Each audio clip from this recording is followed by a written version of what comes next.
guys? Welcome back to Life on the Wrist. Hope you guys are doing well today. We're back with more export results this month. This time we're going to be talking about the October results that came out like 3 days ago or 4 days ago when this video goes live.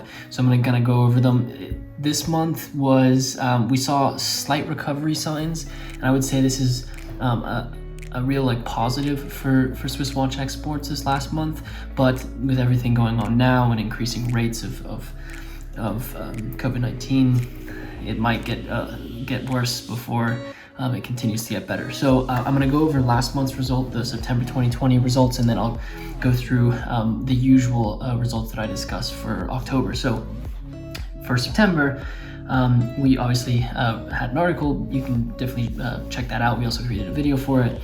Watch exports fell by 12%. Total exports were 1.6 billion Swiss francs, which it's better than what it was in March, for sure. And you can kind of see in the 12-month moving average of last month, you see it kind of plateauing a little bit and the bleeding kind of slowing. But my real question was, when is this actually going to turn around for Swiss watch exports? Because it really just continues to not look great. But I guess from that, and I will say that I predicted that we would get around the same results for October, negative 12%, something around there. And then we would have a larger decline going into the end of 2020. But October actually surprised me and maybe some of you guys. Watch exports only shrank by negative 7% year over year, which is one of the best months. The smallest decrease in watch exports for the last 9 months of this year.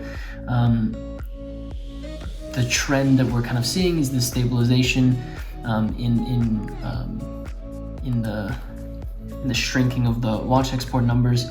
Watch exports were 1.88 billion Swiss francs, which is more than last year, last month, which is great, and only negative 7% down. If we look at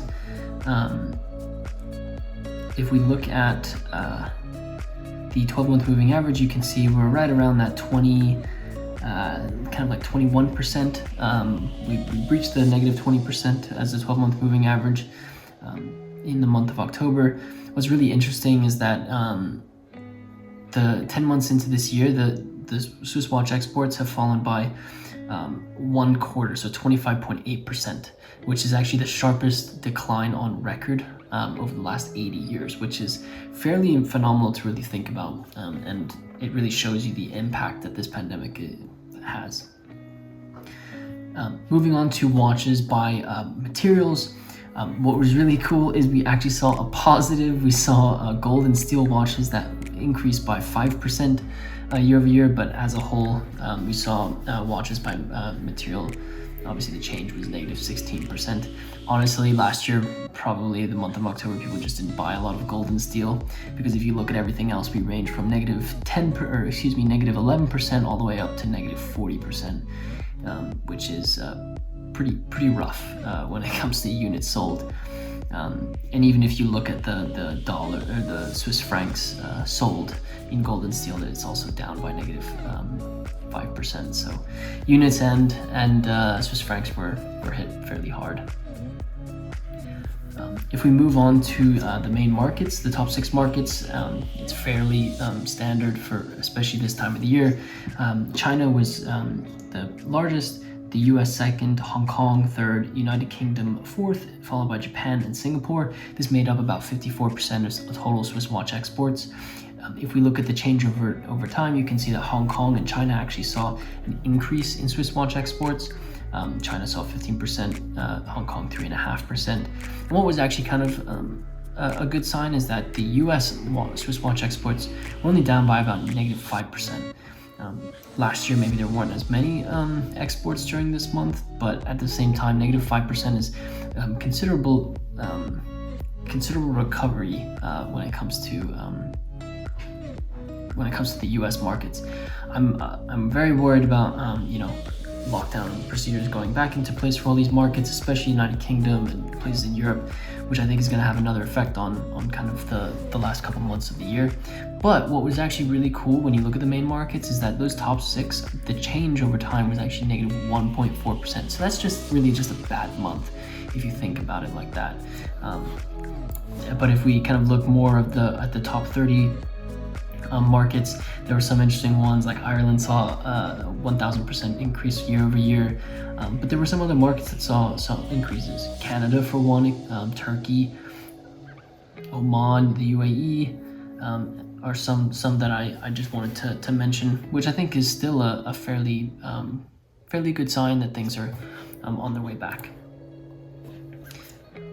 Next is the watches by price category. This was really encouraging, at least for me, to look at, because typically, watches are a luxury. We say it there's no two ways about it, even if it's a 100 Swiss franc watch or a 100,000 Swiss franc watch. Watches are a luxury.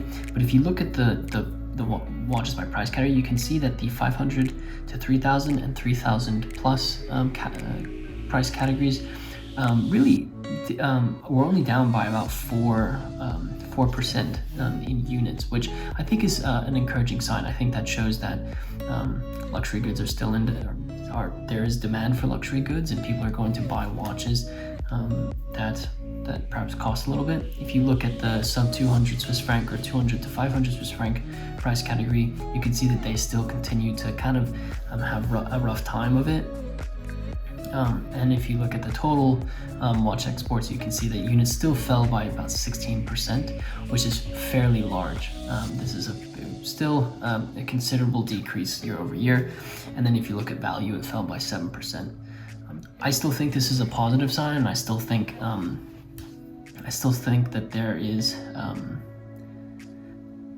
there are positive things from this, especially because the people are purchasing watches that maybe cost a little bit more, but it still shows that there is some demand for it, and perhaps there is some sort of recovery there. And then the last thing is just by region, and I think this is a very, very interesting look.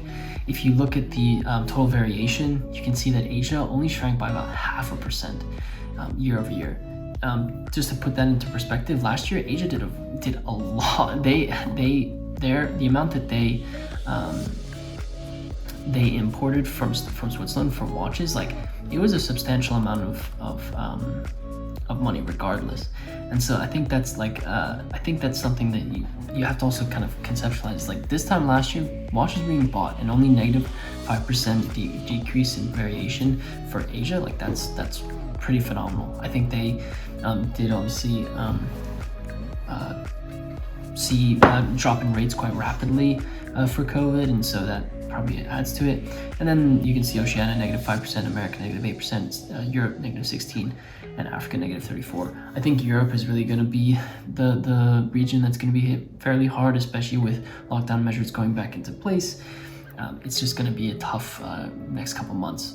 On the bright side, there are some vaccines that might get emergency use, and I think there's a fairly good. There's a treatment that was made by Regeneron, which has helped, which also I think has been cleared for emergency use. So hopefully that helps this recovery and helps Swiss watch exports. Looking to next month, which is November, I actually think that Swiss watch exports might continue to go in the right direction here. We're kind of going into the holiday season. This is the time where a lot of people start buying presents for some people. On the other side of the fence, you could say, people have less disposable income, so they won't be buying as many watches. But I still think a watch is a fairly good gift that you can gift a loved one, gift yourself, and I think that still will continue. We were at negative 7% decrease year over year. I'm going to put it at about negative 5%. I think that's a reasonable estimate, especially going into the holidays, and I'm optimistic. I'm optimistic with results from this month that we might be trending in the right direction, and with all the advances by Pfizer and Moderna and Regeneron, I think there's place for us to continue to go in the right direction. So I'm hopeful, and you should be too. I hope you guys enjoyed this video where we discussed Swiss watch exports for the month of October. If you like these types of videos, be sure to hit that subscribe button, and as well as smash that like button for us. It really does help us out, helps out the YouTube algorithm. And let us know in the comment section below what you think next month's results are going to be. And with that said, guys, thank you so much for watching, and until next time.